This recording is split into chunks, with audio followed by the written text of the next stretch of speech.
Okay, gentlemen, this is a video on the user interface of the GT JTX. What we see here is we've got 8 buttons, which is 1, 2, 3, 4, 5, 6, 7, and 8. Uh, what I'll be talking about in this video is that how these buttons can be used as trim buttons, and at the same time how these can be used for navigation via the menu and change various settings in the GT JTX. So by default, when you start the GT JTX and let us say it is already programmed, it's got its ROM, its EEPROM saved, and all the settings have been done. When you start the JTX, you're taken to the home screen that shows you the status of the AETR channels and the flaps channel. Now when you're on this home screen, these buttons purely function as trim buttons and nothing else.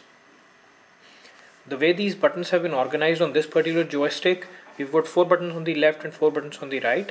Now initially when I started, I had made these 2 buttons as the aileron trims and then these 2 buttons as the elevator trims. But later I realized that this is not very intuitive, so I have reorganized the buttons, and now how they work is this becomes the aileron trim for the left hand side, and this becomes the aileron trim for the right hand side. These two have been used as the elevator trims, so this is the elevator up and elevator down trim. On the right hand side, these two are used as trims for throttle plus and throttle minus, and these 2 buttons are used as the rudder trims. So I felt that this particular scheme is more intuitive and more similar to that of a standard transmitter. But all these buttons can be reassigned whenever you want. All you will have to do is build from source again. Just make a few changes, and you will have to build from source to ensure that you can assign your buttons as you want them to. Okay, so let us start. Like we discussed it, when you start the JTX and when you are on the home screen, these buttons purely function as trim buttons.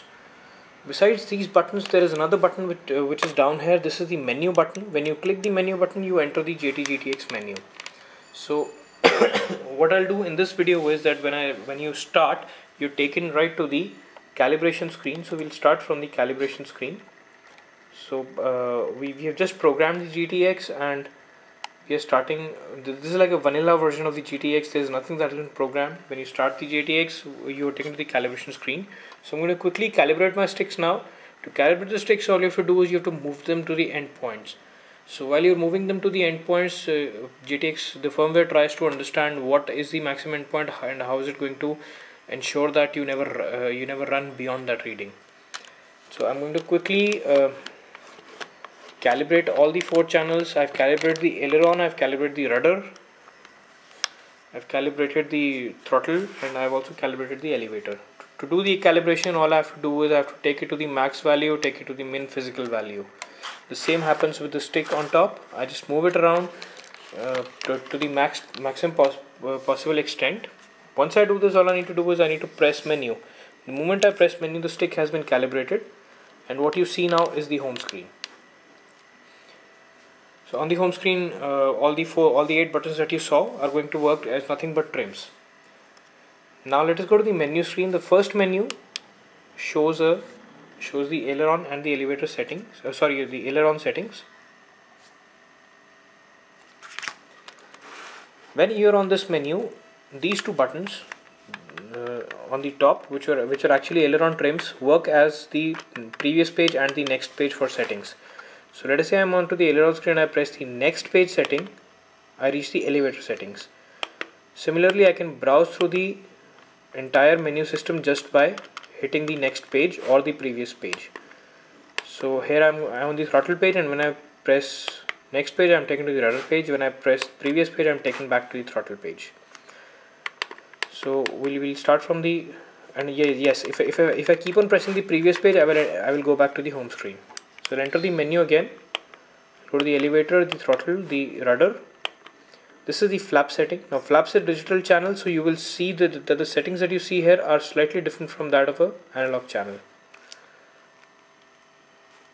So this is an analog channel, and this is a digital channel. On all the channels, let's talk about the analog channels first. On the analog channels, what you will see here is the channel name, the trim value, the reverse setting on the channel, whether the channel is reversed or not,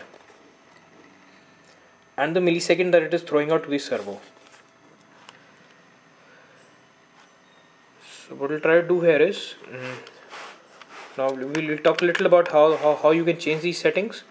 So let us say we are on the elevator setting. I can use these two buttons which were earlier the elevator trims on the home screen to change the trim here. So this is going to trim it up, this is going to trim it down.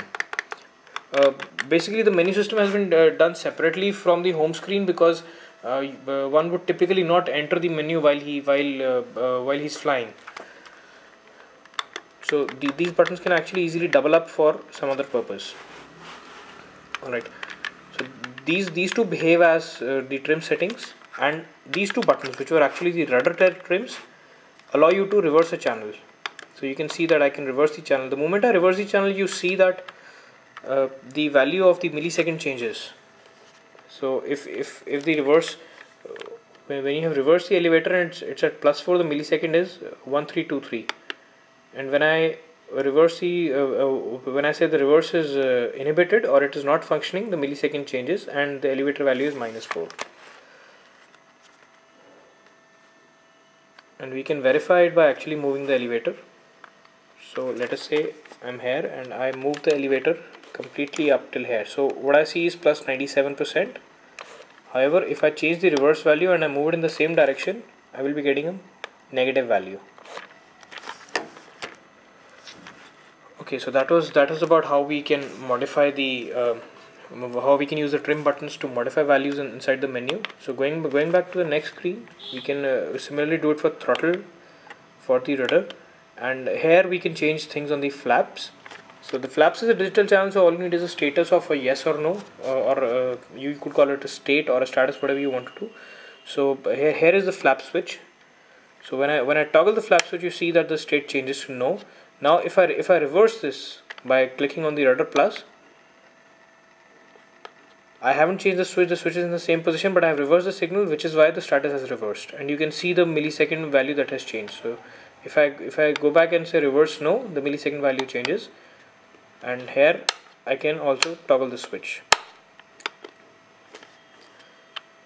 So this is about the 5 channels that we have. Going to the next screen, what we have is we have the signal width. Now this signal width is used to give out the actual millisecond value on the PPM signal. You can customize it to your particular brand of servos. Different servos have different signals, although they're in the similar range, but still you could actually choose the exact signal that you want to send to your servo. And this again can be changed. The first value can be changed by the trim buttons. So you could say you could press the trim down to get the right value, and here on the throttle buttons you could use to change the value on the right hand side. So if it's, you can see that. As of now, I have not put any validations, so use this at your own risk. Why? Because if you choose the signal to go beyond a certain value, the whole signal might go haywire. So I would suggest keep it between 800 and 1800, which is safe. Going to the next screen, this screen shows the interchannel width, this is in microseconds, not milliseconds. And 300 is a good value, and 22,500 microsecond makes 22.5 milliseconds, which is your frame width. The next screen is the save settings screen. Now the save settings screen affects only the reverse settings. The trim is actually set the moment you are flying. So let us say that you are flying and you change the trims. You don't need to save them to the EEPROM for them to be replicated the next time you start the JTX. This is only applicable for the reverse settings and a couple of and the frame width and the channel width settings, nothing else. So if you've just changed the trims, you don't need to go via the save settings menu. But yes, if you've changed any reverse settings on the on any signal, or you have changed any of the frame width values or any millisecond values onto the system, you will have to go to the screen, or otherwise they will not be preserved when you start the JTX next time. So let us say I go to the save settings screen and it says menu to save. All I have to do is I have to press menu. The moment I press menu, it goes back to the home screen and your settings have been saved.